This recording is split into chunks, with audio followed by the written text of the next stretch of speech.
So, hello everyone, welcome to RK Success Academy. Today we are going to cover our next topic, which is communication from Unit 1 of Paper 2 of Management. So, let us start the topic.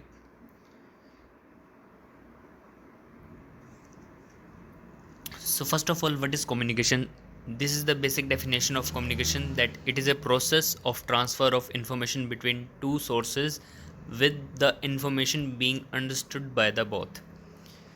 So hope you are clear with it, that uh, in communication a particular message is transferred from one person to another in such a manner that the second person understands what the first person was going to convey to him.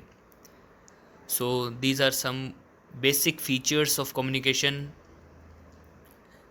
So first of all, it is that communication is a continuous process. The communication keeps on going. uh, Secondly, it is universal in nature, that the communication, we need the process of communication everywhere, all around the world. So the existence of communication is all pervasive. Next, it is a two-way process. An effective communication is always linked with a feedback to it. Without feedback, the effective communication is incomplete. So it is a two-way process.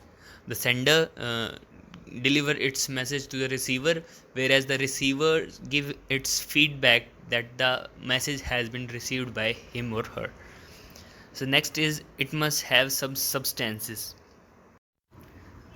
Here the substance refers to that the importance of any message is holded only until the receiver shows interest in that subject matter of it. For example, any discussion about a cricket match will be received only by a cricket fan itself, rather than any other person. So next, there must be some context to the particular communication, as a communication always takes place within a context. As it is said that without context, words and action don't carry any meaning at all. At times, it has been seen that this context may not be obvious, and at times, it may stand out boldly. So basically, there are four dimensions of these context of communication, which are physical context, social context, psychological context, or temporal context. So in physical context, it is referred to the place where the communication is taking place, whether it is in public, conference room, or classroom. So basically, with the context, we are just referring that in which perspective the communication is taking place also matters while doing that particular communication. So suppose if you have to deliver some message to any person, you have to keep in mind the physical place you are in, to convey that particular message. For example, you are in public place, then you have to increase your volume accordingly. So you have to modify or changes, had to do some changes in your communication according to those contexts also. Secondly, there is social context, which is mainly about the role and status of relationship between sender and receiver of the message, the norms and cultures of the society.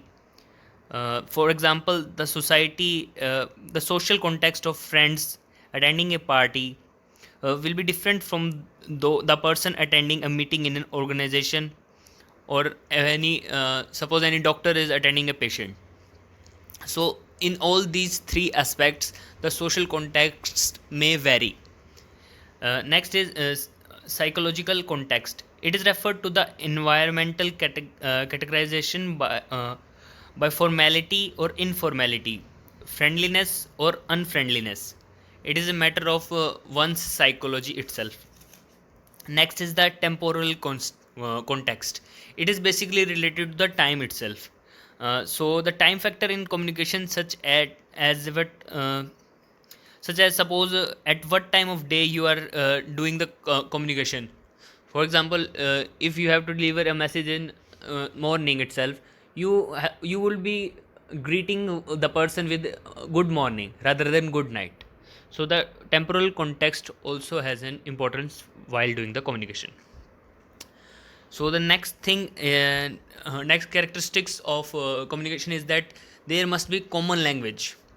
uh, However, it is seen that cross language communication has been taken place nowadays, but it is done through the medium of a translator or the person itself knowing the both languages.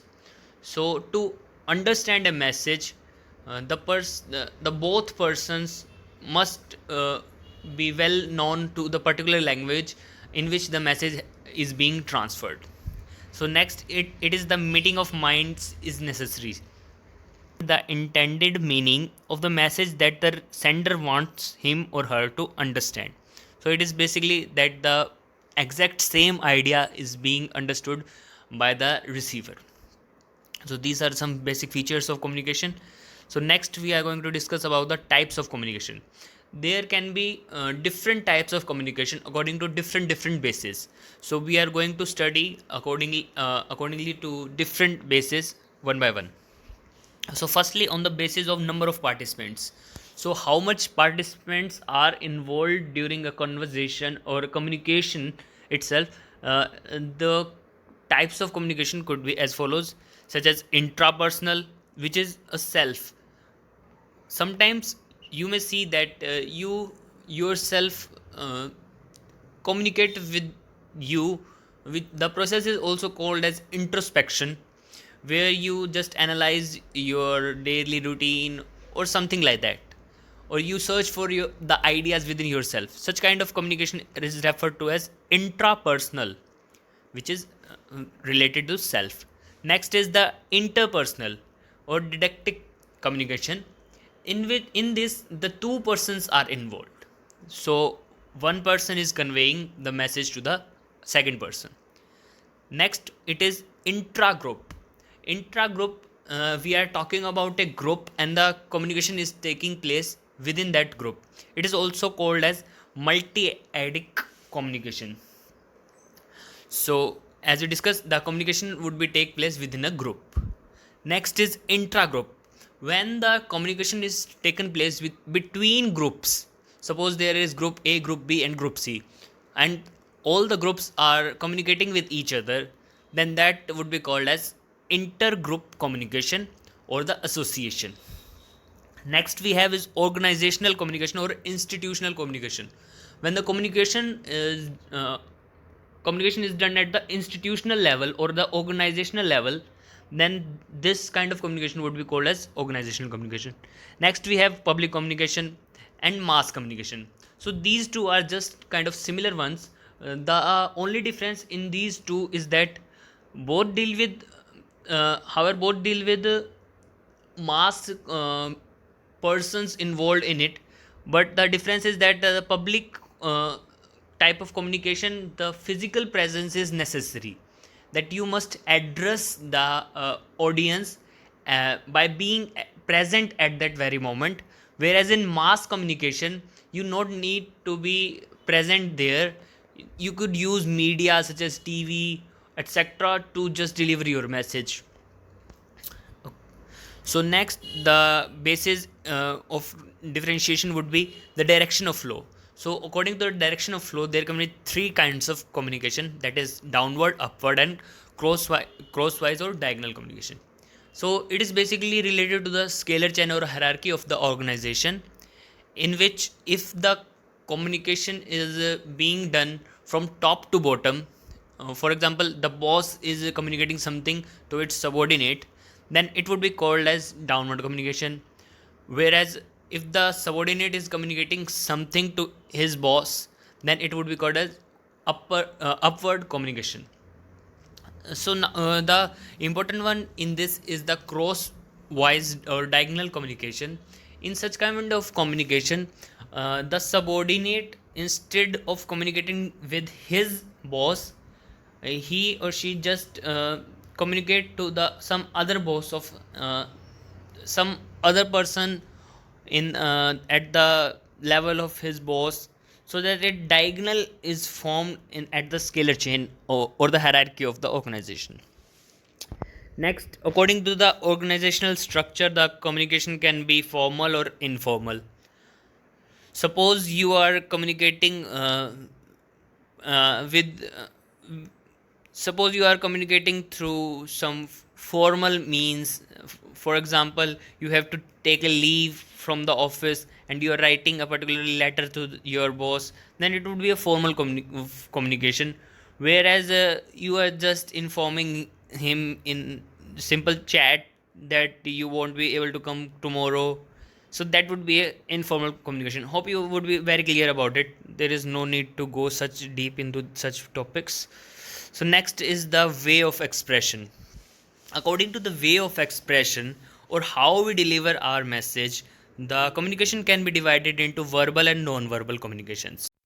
Now, both the verbal and non-verbal communication are further divided into various parts. So, firstly, we are going to discuss about the verbal part only. So, the verbal communication is those communication in which the words are involved. So, when the communication is done through different words, or you use words within your communication, then it would be called as verbal communication. It could be of two ways, oral or written. When the words are spoken, it would be the oral communication, or when the words are written down, it will be the written communication. That's very simple. Next is the non-verbal communication. Non-verbal communication are those kind of communication where words are not used. So simple differentiation between verbal and non-verbal communication is about words. So, coming upon to the types of non-verbal communication, it could be the facial expression. For example, if you are happy, then you would be just smiling. If you are sad, then your face would change your expression accordingly. So, there are different types of expression for such as angry, sorrow, and all these. The expression of face just change. Next is the gestures. Gesture is the use of hand movements or the body movement where you show, here you try to express things with some kind of your hand movements, etc. Next is proximity. Proximity is basically the um, study of the distance. Basically, the word is that proximity, that how far or how far you are with the receiver when you are communicated to him. That also show the level of uh, interaction between you both. Suppose you are communicating something to a mass audience, then the non-verbal types, uh, so all the different type of the distance is basically seen in the proximity matters. So next is the paralinguistic. Paralinguistic is basically the study of pauses between the speech. Suppose as you may if you have seen my first two videos, I was using a bit slower speed, whereas in this video I am using a more faster speed. So this is the basic difference between the paralanguage. So next is kinesis. So kinesis is nothing but the study of non-linguistic body movements. It is basically the combination of both facial and gestures and the body language whole itself. Next is the visuals.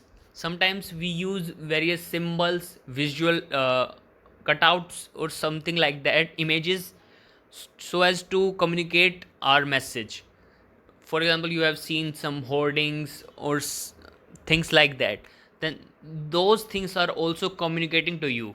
So that would be also a part of communication, or that too in the non-verbal form.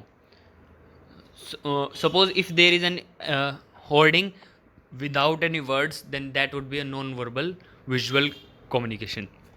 If that is in the way of words, it has some words written on it, then it would come into written communication in the verbal part. So next, on the basis of objectives, we may classify the communication into various parts. Accordingly, the main objective for which we are communicating. So there may be various needs of any person while communicating. So the particular need for which the person is communicating, on the basis of that, the communication can be divided into various parts, such as the societal communication, where he is just addressing the society on some trending issue or something like that. In socializing, the person may be just trying to being friendly to someone by just communicating or doing chit chats. Next is the political, for just propagating some ideology. Next is educational, to inculcate some values, learnings, or teachings into other persons. Next is about business, so it is related to dealings in business, how the things would go on if the two parties are dealing. So that kind of communication. In entertainment, suppose we see movies and other TV serials, they are also communicating to us, so that would come into the entertainmental communication. Next is news and views, how we update ourselves about the society, that is also a part of communication. So when we get such knowledge through news and views, that is also a communication. And last, it is data collection. Sometimes we just have to collect data out of the society, so we use different type of communications to do so. So these were the types of communication according to objectives. So next and last, we have the different types according to the modes of mediation. So mode of mediation are basically the medium we are going to study next in the process. So on the basis of medium which we use while communicating, the different types of communication could be as the human mediation, or the human way or the mediation way. In the human way, the communication is face to face, where the sender and receiver are physically present with each other and they are communicating with themselves. In the mediation process, there must be a particular medium must exist in between those two. That could be any person, a group of person, organization, institution, a whole mass of public, or a particular media. And now the media could be of two types: synchronous and asynchronous. It is basically related to the fact that whether the communication is taking place live in the present, or has been recorded and presented to you later on. So if the live broadcast is going on, suppose the PM addressing to the nation live, then that would be called as synchronous communication through a media. Whereas in asynchronous communication, if the message has been recorded by the PM and it has been showing after a few days or a few hours, then that would be called as asynchronous communication through media. So this was all about the types of different communications. So coming on to the process of communication, the process starts with the sender. The sender is a person in whose mind the basic idea or thought may be generated, which he or she wants to communicate to some other person or group of person, or to mass communication. So the idea or thought which comes to in his mind, he just have to encode it into some viable message with the help of the language or the physical movement, gestures, verbally, non-verbally, the things may be there. So what he had to do is just encode it into a particular message. Then the message is transferred into some medium, channel, or media, whatever the word you may use. Then the message is just delivered to the particular sender, who before receiving it just decoded the message and then receive it. The major problem or the major confusion occurs at this point. Here you must remember that firstly the message will be decoded and then it will be received by the receiver. Okay, so there is basically many times people get confused here, so you must note that it is very important here. Okay, so I mark it here. So after the receiver has received the message, then what he or she should do is that he must give a feedback to the receiver or to the sender that the message which he or she wants to convey has been delivered properly without any issues. So in between the whole process there exists a thing called as noise. Noise is simply what we see as basically noise. If we are in a room and we want to communicate and there is noise, the message could not be delivered. However, this in general perspective we see noise as just a proper uh, loudness of sounds and etc. But in for management point of view, the noise have any different views also. So noise is basically all the types of barriers which may exist in between the communication. So this point should also be clear that it is not just basically related to the noise or to the unwanted sounds, but rather to all kind of physical barriers which may be present while doing the communication. So next to the process of communication we have the barriers to communication. There are different kinds of barrier to communication and very important topic from the point of view of examination. So first of all we have the personal barriers which are related to any particular one single person. So these may be his particular emotions, that he is sad, he is happy, and these things may make a change into the particular message which he wants to convey. Suppose he wants to he had to deliver some sad message while he was personally himself very happy, then the communication may be not in that particular way with what should be done. Next is the premature evaluation, when the person just before being communicated properly, he make his own her own assumptions about the message that is going to be delivered, then that thing is called as premature evaluation. Next is perpetual biasness, or which may be called as stereotyping. So stereotyping is just a second, I mention this properly. So stereotyping is the thing that when we make very assumptions about any particular person itself, that he or she is of that particular kind and he or she must deliver according, he or she would be delivering only a particular this kind of thing. So that is perpetual biasness. Next is competencies. A person's own competencies also affect the communication. That suppose if you are not able to understand English well, then any message which would be received in English would not be well understood by you. So that is totally dependent on your competencies. Similar other kind of things may be there. Next is impersonal relationships. Suppose you have good kind of relationship with one person and not with another. So if the message is received from person A, then you would be getting it very well, but if the message same message has been delivered by person B, then you may ignore the message.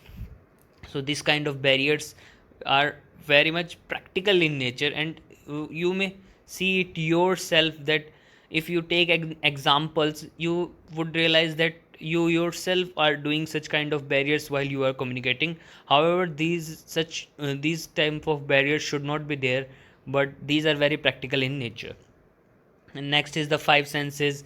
If you are unable, if one of your senses or more than one of your senses are not up to the mark, or suppose if you have a poor vision, then any written verbal message would not be well understood by you. These kind of things also happen. Next is the psychological problems related to the mentality of the particular person who is receiving the message. So in this type there are various subtypes of psychological problems, such as frame of reference. Frame of reference is basically the thing that uh, not everyone look at the picture from a particular same angle. One person may look it from one angle while other look it from the second angle. So that is basically the frame of reference, how one is seeing a particular thing from which angle. So that is the psychological issues while communicating, that one must be delivering from one angle and second is receiving from the second thing. Okay, so you can take any example like that. You have to, if the message is being conveyed, that you have to work 1 hour more to just so that you may get a Saturday off, extra Saturday off, and you have to just work 1 hour. So the person delivering may see it in a good way or see the better angle from it, but the receiver may see the other angle that he had or she had to work 1 hour more daily. So such kind of things may happen and seen in the physical world also. Next is the self imaging. Sometimes people thinks that sometimes people just ignore those messages which are uh, criticizing to their self image. So such kind of thing also happens. Next is the field of experience. So suppose you are having uh, not having proper experience in any particular field, then you may get problems in understanding those message which is completely related to your psychology. Next is cognitive dissonance. So dissonance means that the cognitive word itself means that thinking, and dissonance means conflict. So it means that conflict in thinking. Although if you take an example, that then you can see that although smoker accept the truthfulness of the drug de-addiction in advertisement messages by the social media, but he is not able to react favorably, that he is seeing the ads in the TV or the commercials that he or she should not smoke, it would give him cancer, but he is just receiving those messages but not reacting accordingly. So that is called as cognitive dissonance. So here the communication has been done, but the purpose of communication is missing. So next is the selective perception. Selective perception is it means that you are just exhibiting uh, when you are not using your whole mind in the communication situation. Such kind of things may happen. Next kind of barriers are the semantic barriers. Semantic barriers are those barriers which are relating to the language while delivering the messages. So such kind of things are also there, that the words interpretation could be differentiated, that you said one word but the similar kind of other word is understood by some other person. Next is the translation errors.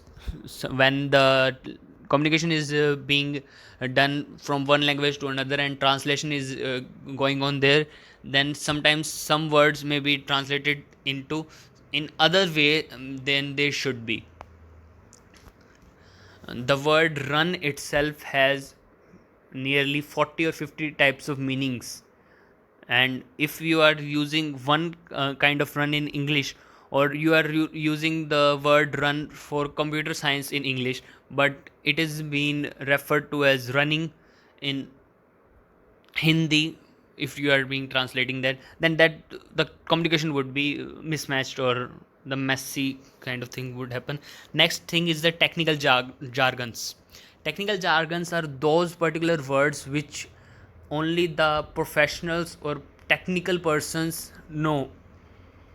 Suppose in our management field you are referring to the word personal, a layman may not know what is personal, and he could just miscommunicated with personal. So this kind of things actually happen in the major big organizations, where the message has been conveyed to the person referring to the personals, but it may have been referred to the by laymen that it is personal.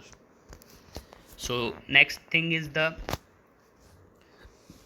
organizational barriers. So organizational barriers can also be of two types. First is the related to the climate of the organization, and second is related to the structure of organization. So relating to the climate of organization, there may be some things that the fear may be there in the employees relating to different things, such as fear of misinterpretation, fear of distortion by grapevine, fear of exposing oneself to criticism, and fear of getting fired. Such kind of fears retain one person to express his or her views properly, which is very much necessary while communication. So the communication is not effective unless and until one person express his or her thoughts fully, but it not happen due to these kind of fears. Next, there are also things like that they may be egocentric sorry, I just wrote it wrong here. It is egocentric supervision. Egocentric supervision, suppose the supervisor or the boss of the person has very much ego in his nature, then that would result in more bad ways than good. So such kind of things may happen. Next is the lack of confidence is also there. The boss may not have the proper confidence in his employees, so he deliberately do not deliver the message to those persons. So there is the barrier to communication here. Next is the lack of cooperation. The both the subordinate and supervisors are not having a good cooperation among them, so that would affect their communication itself. Next is the structural barriers. In the organization structure itself, there are various flaws which may affect the whole organization structure, or which may affect the whole communication.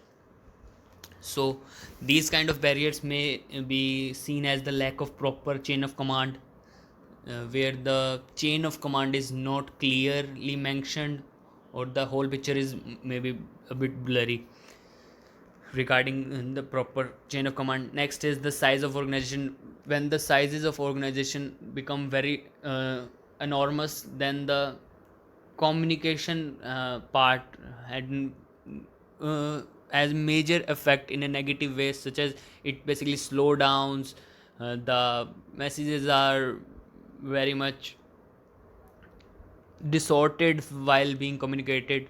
Such kind of things happens when the sizes of organization become very huge.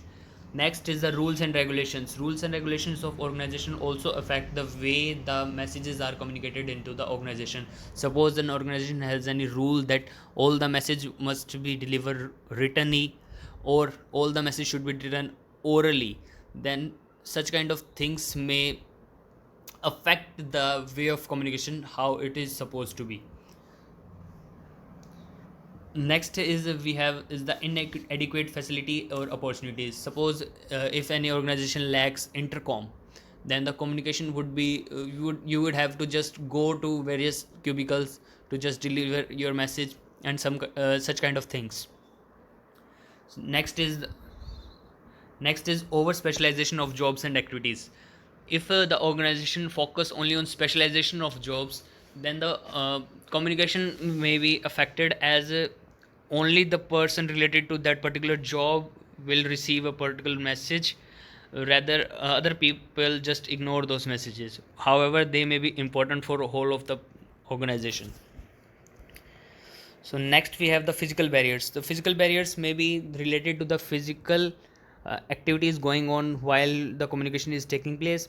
So these may be the physical noise, which is the particular thing that people just misinterpret with the noise concept. That is the noise concept of management, which is the whole set of barriers. So the physical noise is different, whereas all barriers or the noise in the communication is different. So next is the environmental stress, which may be related to some the working space conditions, that is high temperature, poor ventilation. Such thing also affects the way that things are being communicated. Next is subjective stress, that is related to the particular person, however his sleeplessness, or he may be having some drugs due to medical conditions or such things, or he is mood variations and some other reasons. And the subjective stress may also be there. And the other physical factors which involves is the geographical distance. So the geographical distance also affect the communication. As the distance increases, the quality of communication decreases. Next is the media barriers. Media barriers are related to basically the carrier of the message, the media which we choose. If that media has any problems, then those things come into the media barriers. It is basically include the technical failures or disturbances, the malfunctions of media, improper timing. Suppose you have to send a message at the night, but due to some reasons the message is being delivered in the morning, then that would lead to miscommunication. Also, there are receivers. There may be case that the receivers is unfamiliar to the particular media. Suppose a person, the receiver is has no know how to use an email, and you are sending an email to that particular person, then the whole the idea of communication is just wasted. Then last type of communication barriers are the cultural barriers. So the cultural barriers basically includes the cultural differences. So the cultures of two person may different due to their values, assumptions, aspirations, and practices. Such kind of things lead to mismatch in the communication while it being taken place. Next is the cross cultural communication. Sometimes it is seen that the A person belongs to particular one culture and B person belongs to other culture, or the if you have to deliver. So next is the cross cultural communication. In cross cultural communication, you may see that if you have to deliver a message to person A and person B both, and the both belongs to different cultures, then the message may be interpreted differently by both of them. For example, you are staring them into their eyes while communicating, or if the according to person's A's culture, it is very good and confident thing to just stare in one's eyes, and then he may take that gesture very in a positive manner. Whereas if according to culture of person B, it is a very bad thing or very arrogant thing to just stare someone, then the whole idea of the communication would be uh, just wasted, as the person would take all the messages in a negative way. The last thing is the high context and low context cultures. The context here refers to as the different hidden meanings while doing the communication through different gestures and other things. So, such as in India, in Saudi Arabia, Dubai, and the oil countries, the culture is very high context in nature. Or Japan, China, all these Asian countries has very high contextual nature of culture, where all little things have different meanings to themselves. For example, if we are doing the just namaste while communicating, then that is also a meaning, has different meanings. Whereas in western countries, such kind of gestures do not have such very hard or large impacts, so they have very low context cultures where little things do not impact much. So these were the cultural barriers, how the thing differentiated, and how the whole idea of communication is mismatched due to various reasons. So next we have is the 7 C's of communication. 7 C's of communication are basically those 7 points which are very much of importance while we communicate. So these are just such words which start with C, and these are important in NTA exam. As uh, in the UGC part, one question was there in past related to the clarity part, clarity question, as a feature of communication which must be there. So firstly we will see that what are the C's. So the basic idea is that the message which we are delivering or the communication which we are doing must be clear, concise, concrete, correct, coherent, complete, and courteous. So the clarity implies emphasizing on a specific message or a goal at a time rather than trying to achieve too much at once. The clarity of communication must have following features: that it must make understanding easier. The complete clarity of thoughts should be there. The clear message should be used to make exact and concrete words. Such kind of things make the message more clear. The next thing is concise or conciseness. The conciseness means wordiness, that is the communicating what you want to convey in least possible ways without forging the other C's of the communication. Conciseness is necessary for effective communication as it saves both time and cost. Next, what we have is concreteness. The concrete communication implies itself that it is being particular and clear rather than fuzzy. It says that you are very much clear that what we want to convey. It is basically the clarity, and these part may be confusing, but that you must understand that the clarity of message is being referred to the clear aspect, whereas concreteness refers to the clarity of basic idea. The what that you are very much clear that what you want to convey, and how you want to convey is basically being covered in the clarity part. So next thing is the correctness. Correctness is very simple, that you must deliver the correct information rather than just delivering wrong informations. Next thing is uh, coherent or consideration.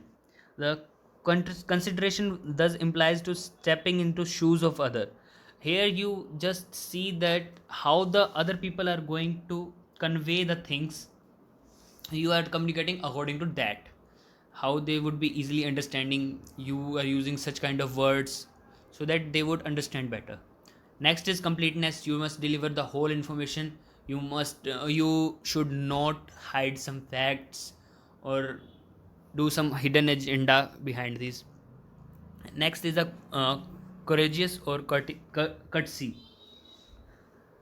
In courtesy, in the message implies that the message should show the sender's expression as well as should show the respect, the should respect the receiver. uh, it implies that you must deliver the message with some emotions in it. These were the basically 7 C's of communication. Next, we have some basic principles of message designing, that the message should be very clear in terms of objective. The objective should be smart, that is specific, measurable, achievable, realistic, time frame, and so on. The whole idea or the whole message should be relevant to the post particular objectives. The message should be properly sequenced. The use of language should be according to the readers. The appropriate symbols should be used. So that's how we design a good message. The last thing or last topic of today is the communication networks. So the communication networks is very simple one, but the main issue here while in exams we face is that the unit of the particular question is not given there. So if any question is coming out, that odd one out, then you must see that whether it is from the topology or from the communication networks, as these are very similar in nature but their names are different. So suppose you may see that here the communication is referred to as chain, but in computer networking the same thing is referred to as the bus topology. So you must see that you should not get confused, but remember those things according to the particular subject wise, so that if there is any chance of odd one out type question, then you must see that whether all the terms are related to the computer or all the terms are related to communication network. So in communication network we have chain type of model, wheel type of model, which is star in computer topology, and then we have the ring type of networking, which is circle type of topology, and then we have all channel communication, which is mesh topology. So that's all was for today. The next topic which we are going to discuss is decision making, and we will be covering the next topic also, that is organization structure and design. Although we have completed most of it in the last video, but yet we are going to make some other points which we had left for detail perspective. So till then, thank you, bye bye.